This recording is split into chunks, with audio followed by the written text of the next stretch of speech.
Assalamualaikum warahmatullahi wabarakatuh. Anak-anakku sekalian,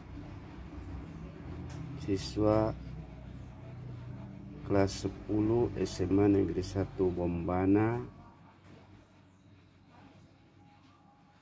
Pada kesempatan ini saya ingin memberikan materi pelajaran fisika untuk dijadikan bagian pembelajaran dalam jaringan atau darling selama masa darurat pencegahan COVID-19 yang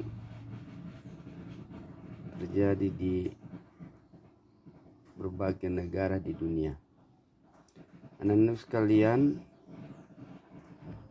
silakan diperhatikan beberapa penjelasan yang terkait dengan materi getaran harmonik sederhana. Definisi dari getaran harmonik sederhana adalah gerakan bolak-balik suatu materi di sekitar titik seimbangnya. Beberapa contoh gerak harmonik sederhana atau GHS antara lain sebagai berikut. Pertama, gerakan bandul. Kedua, gerakan pegas. Yang ketiga, tali senar gitar yang dipetik. Yang keempat, mistar yang digetarkan. Nah, berikut perhatikan analisa matematik gerak harmonik sederhana pada bandul. Nah, ini ada gambar sebuah bandul. Bandul itu benda yang terbuat dari bahan yang masif, ya, atau pejal. Nah, bandul digantung pada ujung seutas tali, kemudian tali ini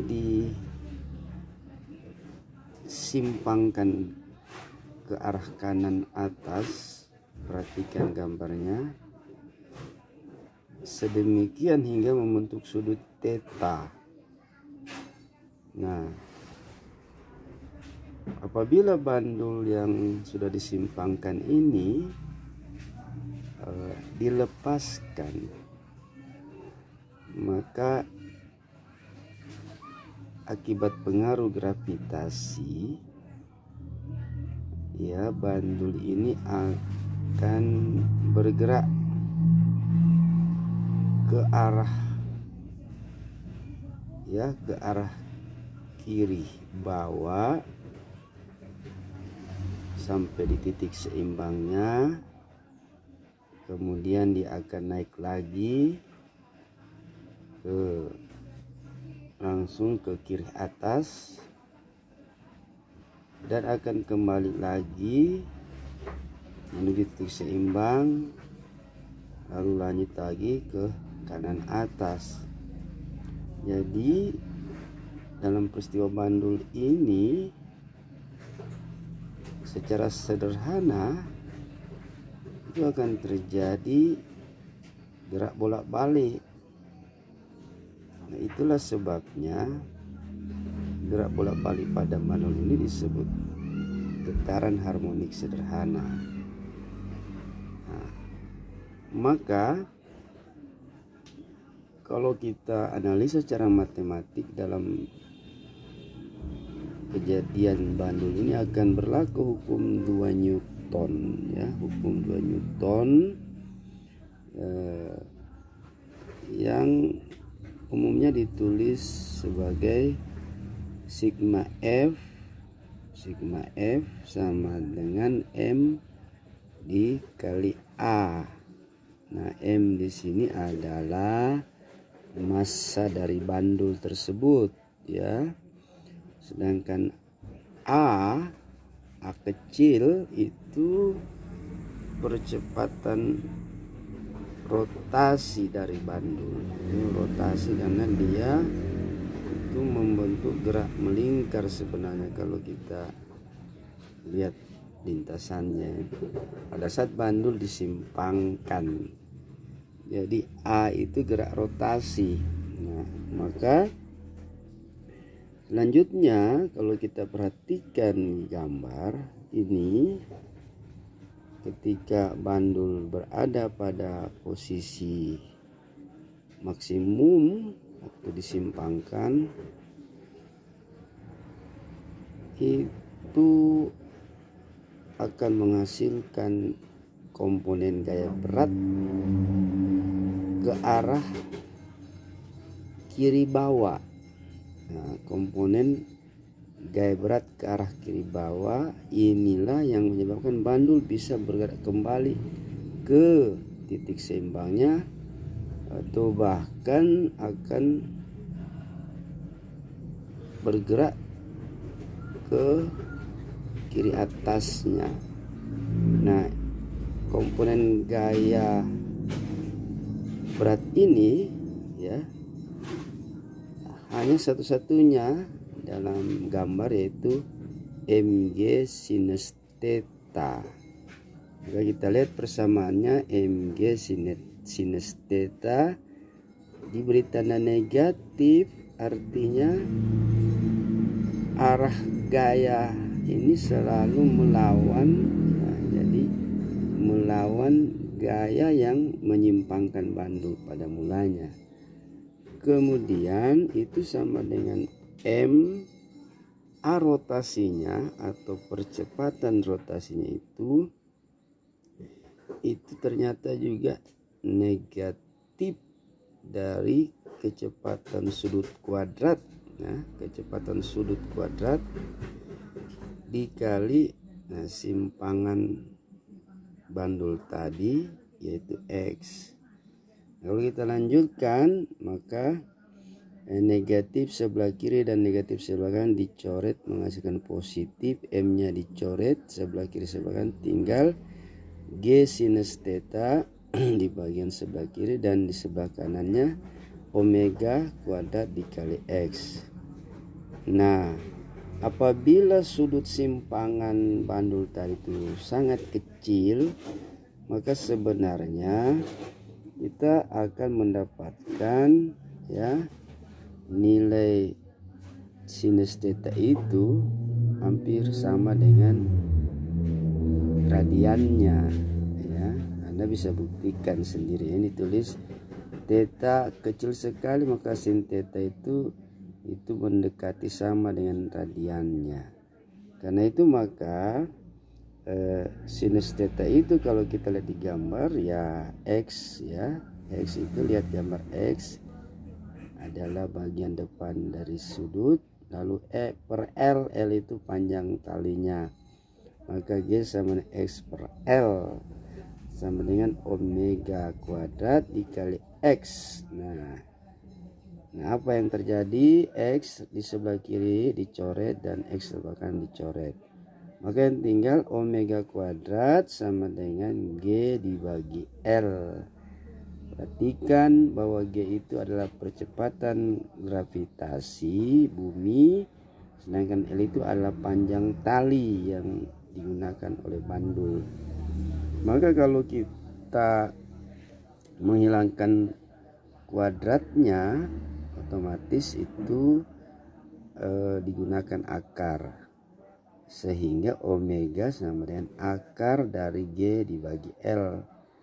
Omega itu sendiri atau kecepatan sudut itu sendiri itu 2pi dikali frekuensi atau 2pf Jadi 2VF sama dengan akar G per L, sehingga kita dapatkan frekuensi dari geraknya bandul bolak-balik ini ya adalah F sama dengan 1/2 pi kali akar G per L.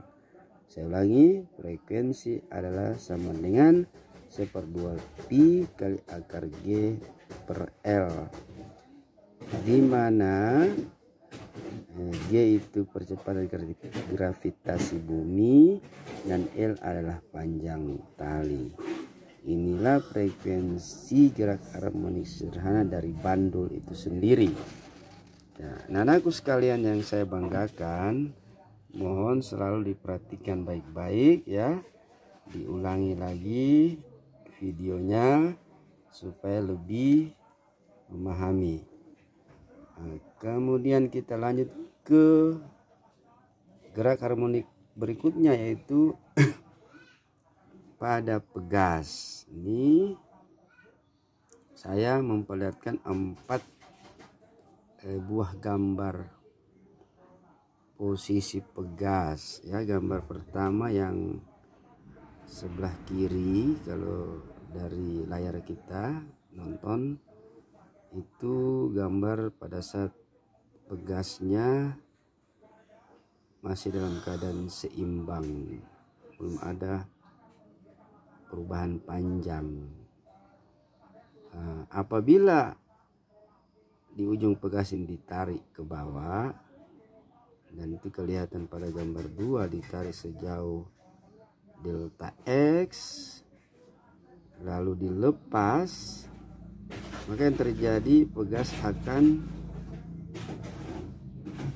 naik ya, bergerak ke atas karena ada gaya pemulih namanya yang ditimbulkan oleh pegas. Nah, naiknya ke atas itu kelihatan di gambar ketiga ya, bahwa pegas itu memendek ya, memendek. Nah, lalu nanti karena ada lagi gaya pemulih, dia akan turun lagi ke posisi seimbangnya. Itu gambar keempat.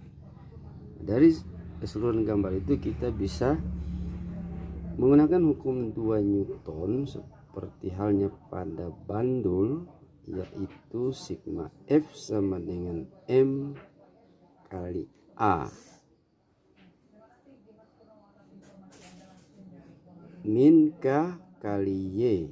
Nah, min artinya pegas itu menghasilkan gaya pemulih yang arahnya berlawanan dengan gaya tarikan. K dikali Y. K itu adalah sebuah konstanta yang dimiliki oleh pegas, sedangkan Y itu adalah perubahan panjang pegasnya. Kemudian sama dengan M, negatif ya, negatif omega kuadrat dikali Y ya. Maaf, ini berarti Y ya, delta Y. Nah, ini nanti adalah Y.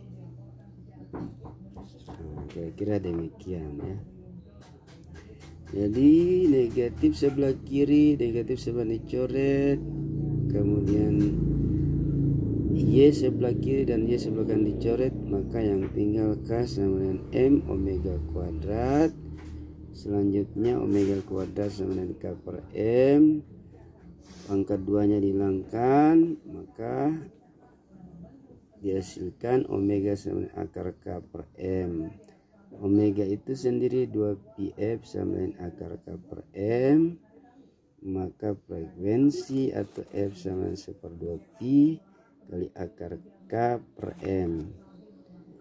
K adalah konstanta pegas, M adalah massa beban pada pegas. Inilah frekuensi gerak harmonik sederhana pada pegas. Kemudian bagian berikutnya adalah gelombang. Apa itu gelombang? Gelombang adalah energi yang merambat. Saya ulangi, gelombang adalah energi yang merambat. Contoh gelombang misalnya ada suara atau bunyi, elektromagnetik atau cahaya, gelombang cahaya disebutnya. Ada juga gelombang pada permukaan air, ya, air laut misalnya. Ada juga gelombang pada permukaan tali. Nah, ada istilah frekuensi. Apa itu? Frekuensi adalah banyaknya gelombang atau getaran selama 1 detik. Jadi apabila sebuah gelombang memiliki frekuensi 2 Hz, 2 Hz, ini artinya dalam 1 detik dihasilkan 2 gelombang. Nah, perhatikan gambar ini.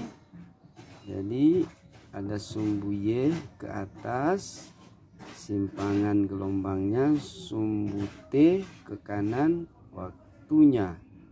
Nah, 1 gelombang, 2 gelombang dalam waktu 2 detik, ya. Nah, perhatikan di gambar, ternyata 1 gelombang itu terdiri atas satu puncak, ya, satu puncak ini namanya, ya, satu puncak ditambah 1 lembah. Jadi ini lembah, ini puncak. Nah, itu dari sini sampai ke sini itu 1 gelombang penuh. Jadi ditambah lagi 1 gelombang penuh. Itu. Kemudian periode adalah waktu yang dibutuhkan untuk menghasilkan sebuah gelombang. Nah, jadi apabila sebuah gelombang periodenya 2 detik, maka ini artinya diperlukan waktu 2 detik untuk menghasilkan 1 gelombang. Perhatikan gambar ini, ya, ini 1 gelombang penuh dari sini, ya, sini sampai ke sini. Nah, dia butuh waktu 2 detik untuk 1 gelombang penuh. Nah, berarti periode gelombang ini adalah 2 detik. Sekian dulu materinya, kita akan lanjut pada bagian berikutnya dengan mengerjakan beberapa soal latihan. Semoga kalian tetap dalam lindungan Tuhan Yang Maha Kuasa, sehat walafiat, hindari penyebaran virus corona dengan mentaati segala petunjuk dari pemerintah dan Majelis Ulama Indonesia. Billahi taufiq wa hidayah. Wassalamualaikum warahmatullahi wabarakatuh.